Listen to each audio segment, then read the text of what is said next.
तर नमस्कार विद्यार्थी मित्रांनो, स्वागत आहे तुमचं मराठी स्कॉलर सिरीज या आपल्या यूट्यूब चॅनलवर. तर आज आपण पाहणार आहोत इयत्ता 10वीचा तुमचा जो आजचा पेपर होता सामाजिक शास्त्राचा इतिहास व राज्यशास्त्र त्याची उत्तरपत्रिका. त्यामुळे हा व्हिडिओ कुठेही स्किप न करता शेवटपर्यंत नक्की बघा. तर बघा, या ठिकाणी प्रश्न पहिला होता, जगातील सर्वात प्राचीन संग्रहालय डॅश डॅश या शहराचे उत्खनन करताना सापडले. तर त्याचं उत्तर होतं ऑप्शन क्रमांक क, ऊर. त्याचबरोबर पुढचा प्रश्न होता, महाराष्ट्राचे आद्य कीर्तनकार डॅश डॅश यांना मानतात. तर त्याचं उत्तर होतं ऑप्शन नंबर क, संत नामदेव. त्याचबरोबर पुढचा प्रश्न बघा, आधुनिक इतिहास लेखनाचा जनक डॅश डॅश याच म्हणता येईल. तर त्याचं उत्तर होतं ऑप्शन नंबर अ, व्हॉल्टेअर.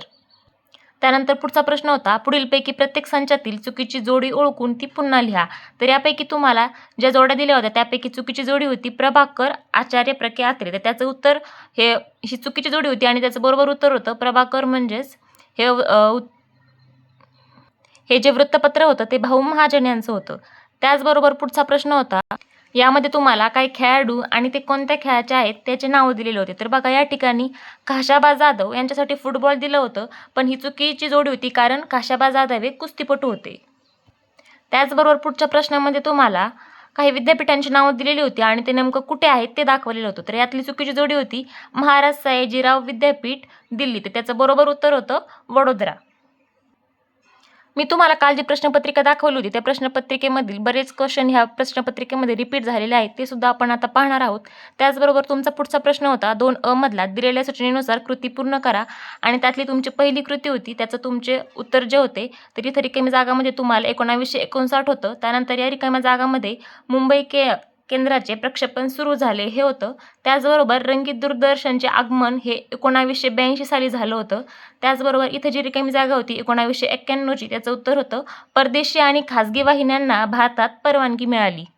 त्याचबरोबर तुमचा हा जो प्रश्न आहे की सांस्कृतिक वारसा, अशाच प्रकारचा प्रश्न काल मी तुम्हाला जी प्रश्नपत्रिका दाखवली होती त्यामध्ये सुद्धा होता. फक्त त्यामध्ये काय होतं की मूर्त सांस्कृतिक वारसा, आणि या ठिकाणी तुम्हाला सांस्कृतिक वारशाचे 2 प्रकार दिले होते, मूर्त आणि अमूर्त, आणि त्यांची तुम्हाला खाली उदाहरणे लिहायची होती. मूर्त सांस्कृतिक वारसाचे उदाहरणं होते हस्तलिखिते आणि प्राचीन वास्तू, आणि अमूर्तचे होते पारंपरिक ज्ञान किंवा सण उत्सव. त्याचबरोबर पुढच्या कृतीमध्ये तुम्हाला जगप्रसिद्ध वस्तू संग्रहालय दिली होती आणि ते कोणत्या देशामध्ये आहे ते दाखवलेलं होतं. तर बघा, पहिलं होतं लुव्र संग्रहालय, ते होतं फ्रान्समध्ये. त्यानंतर ब्रिटिश संग्रहालय, ते होतं इंग्लंडमध्ये. त्यानंतर सलारजंग म्युझियम, ते होतं भारतामध्ये. आणि या ठिकाणी तुम्हाला युनायटेड स्टेट्स ऑफ अमेरिका त्यातलं जे संग्रहालय होतं, वस्तू संग्रहालय, त्याचं नाव लिहायचं होतं, ते होतं national museum of natural history. त्याचबरोबर पुढचा प्रश्न होता, थोडक्यात टिपा लिहा आणि कोणत्याही तुम्ही 2 टिपा या ठिकाणी लिहिल्या असतील. या ठिकाणी जागा नसल्यामुळं मला त्या टिपांची उत्तरे लिहिता आली नाहीत, परंतु तुम्ही ती योग्य लिहिली असतील. त्याचबरोबर पुढचा प्रश्न होता, पुढील विधाने सकारण स्पष्ट करा आणि याची सुद्धा उत्तरे तुम्ही नक्कीच लिहिली असतील. त्याचबरोबर तुम्हाला खाली चौथा प्रश्न होता, दिलेल्या उत्तराचे वाचन करून त्याखालील प्रश्नांची उत्तरे लिहा. तर बघा, हा सोहगौडा ताम्रपट हा जो उतारा होता, हा मी तुम्हाला कालची प्रश्नपत्रिका दाखवली होती त्यामध्ये सुद्धा सेम हाच उतारा होता, मी तुम्हाला आता दाखवते. तर बघा, मी तुम्हाला काल जी प्रश्नपत्रिका दाखवली होती ती 2022ची बोर्डाची प्रश्नपत्रिका होती, आणि मी तुम्हाला असंही सांगितलं होतं की बोर्ड परीक्षेमध्ये जे प्रिव्हियस इयर क्वेश्चन पेपर्स असतात त्यामधील बरेच क्वेश्चन हे रिपीट होत असतात. त्यामुळं बघा, हा जो उतारा होता सेम हाच उतारा तुम्हाला आजच्या परीक्षेमध्ये सुद्धा आला होता, आणि त्याखालील जे प्रश्न होते ते सुद्धा सेम जशाचे तसे आले होते. तर बघा, या ठिकाणी पहिला प्रश्न होता, सोहगौडा ताम्रपट कोणत्या काळातील असावा असे मानले जाते. तर त्याचं उत्तर होतं मौर्य काळातील. त्याचबरोबर दुसरा प्रश्न होता, सोहगौडा ताम्रपटावरील कोरीव लेख कोणत्या लिपीत आहे. तर त्याचं उत्तर होतं ब्राह्मी लिपी. आणि कालचा जो उत्तर होता त्यामध्ये सुद्धा सेम तेच प्रश्न होते. बघा, सोहगौडा ताम्रपटावरील कोरीव लेख कोणत्या लिपीमध्ये लिहिलेला आहे. त्याचबरोबर खालचा जो प्रश्न होता, सोहगौडा ताम्रपटाचे इतिहासातील महत्त्व सांगा. तर बघा, तोच सेम प्रश्न आज सुद्धा आला होता तुम्हाला. या ठिकाणी बघा, कालची ही प्रश्नपत्रिका आहे आणि आजची ही प्रश्नपत्रिका आहे. तर हे 2 क्वेश्चन जसेच्या तसे तुम्हाला आज रिपीट झाले होते. तर ज्या विद्यार्थ्यांनी कालचा माझा तो व्हिडिओ बघितला असेल त्यांना आजचा पेपर नक्कीच सोपा गेला असेल. त्याचबरोबर बघा, आता पुढचा तुमचा प्रश्न होता की पुढील प्रश्नांची सविस्तर उत्तरे लिहा आणि कोणतेही 2 तुम्हाला उत्तरे लिहायची होती. तर यातील बघा, जो हा दुसरा प्रश्न आहे की आकाशवाणीचा इतिहास सांगा, सेम हाच प्रश्न कालच्या प्रश्नपत्रिकेत होता, तो मी तुम्हाला आता दाखवते. बघा, या ठिकाणी लिहिलंय की आकाशवाणीचा इतिहास लिहा, म्हणजे याचे उत्तर सेम असणार होते. त्याचबरोबर पुढचा प्रश्न होता की मैदानी खेळ व बैठक खेळ यांच्यातील फरक स्पष्ट करा. तोच सेम प्रश्न या प्रश्नपत्रिकेत सुद्धा होता. बघा, मैदानी खेळ व बैठे खेळ यांच्यातील फरक स्पष्ट करा.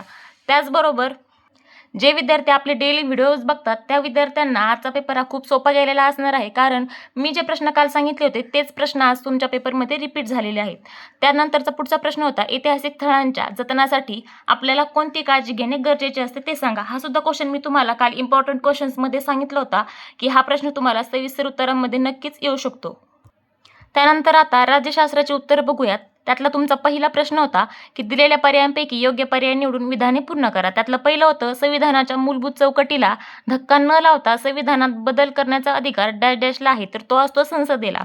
त्यामुळे तुमचं उत्तर होतं ऑप्शन नंबर अ. त्यानंतर पुढचा प्रश्न होता, शेतीचे उत्पादन वाढवण्यासाठी आणि अन्नधान्याबाबत स्वयंपूर्ण होण्यासाठी डॅश डॅश करण्यात आली, तर ती काय करण्यात आली? हरित क्रांती करण्यात आली होती. त्याचबरोबर पुढचा प्रश्न होता, पुढील विधाने चुकीबरोबर ते सकारण स्पष्ट करा आणि कोणतेही दोन तुम्हाला कारणं लिहून ते उत्तर बरोबर लिहायचे होते. तर बघा, पहिलं हे उदाहरण बरोबर होतं. त्यानंतर दुसरं जे होतं, चूक एखाद्या घटक राज्यात केव्हा व किती टप्प्यात निवडणुका घ्यायच्या हे राज्य सरकार ठरवते, तर हे चूक होतं, कारण ते राज्य सरकारला त्याचा अधिकार नसतो. तर त्याचा अधिकार हा फक्त निवडणूक आयोगाला असतो, त्यामुळे ते निवडणूक आयोग ठरवत असतं. त्याचबरोबर पुढचा प्रश्न होता, पुढील संकल्पना स्पष्ट करा आणि कोणतेही दोन याची सुद्धा उत्तर तुम्ही लिहिलेली असतील. त्याचबरोबर खाली तुम्हाला एक कृती पूर्ण करायची होती, तर खाली तुम्हाला दिलं होतं त्यामध्ये राजकीय पक्षांची ठळक वैशिष्ट्ये. तर ते होतं सत्ता मिळवणे, त्यानंतर विशिष्ट विचारसरणी, लोकशाहीतील दुवा आणि कार्यक्रमांची अंमलबजावणी. त्याचबरोबर पुढची कृती होती ती म्हणजे स्वातंत्र्यपूर्व काळातील आदिवासी चळवळी व स्थळे. तर बघा, पहिलं तुम्हाला दिलेलं होतं गोंड, तर गोंड हे कुठं होतं? ओडिशामध्ये होतं. त्यानंतर मुंडा ही बिहारमध्ये होती. त्यानंतर कोलाम हे छोटा नागपूर, त्यानंतर रामोशी याचं उत्तर होतं महाराष्ट्र. आणि खाली तुम्हाला कोणताही एक प्रश्न लिहायचा होता थोडक्यात उत्तरामध्ये. त्यातला तुमचा पहिला प्रश्न होता, मुक्त व न्याय निवडणुका घेण्यासमोरील आव्हाने स्पष्ट करा आणि राजकीय प्रक्रिया पारदर्शक होण्यासाठी कोणते प्रयत्न केले जातात. त्यापैकी तुम्हाला हा क्वेश्चन मी काल सांगितला होता इम्पॉर्टंट क्वेश्चनच्या व्हिडिओमध्ये की हा क्वेश्चन तुम्हाला 2 ते 3 मार्कासाठी नक्कीच विचारला जाईल. तर बघा विद्यार्थी मित्रांनो, अशा प्रकारे आपण इतिहास व राज्यशास्त्राचा तुमचा जो पेपर होता तो पूर्णपणे सोडून दाखवलेला आहे. आणि मी तुम्हाला जे व्हिडिओज बनवते त्यामध्ये तुम्हाला सांगितलं होतं की इम्पॉर्टंट क्वेश्चनमधले सुद्धा बरेच क्वेश्चन आले होते आणि मी तुम्हाला जी काय प्रश्नपत्रिका दाखवली होती त्यामधले सुद्धा बरेच क्वेश्चन आज रिपीट झाले होते. त्यामुळं आपले सगळे व्हिडिओ बघत चला. त्यासाठी आपल्या चॅनलला आता सबस्क्राईब करा आणि जर तुम्हाला हा व्हिडिओ आवडला असेल तर व्हिडिओला सुद्धा एक लाईक नक्की करा.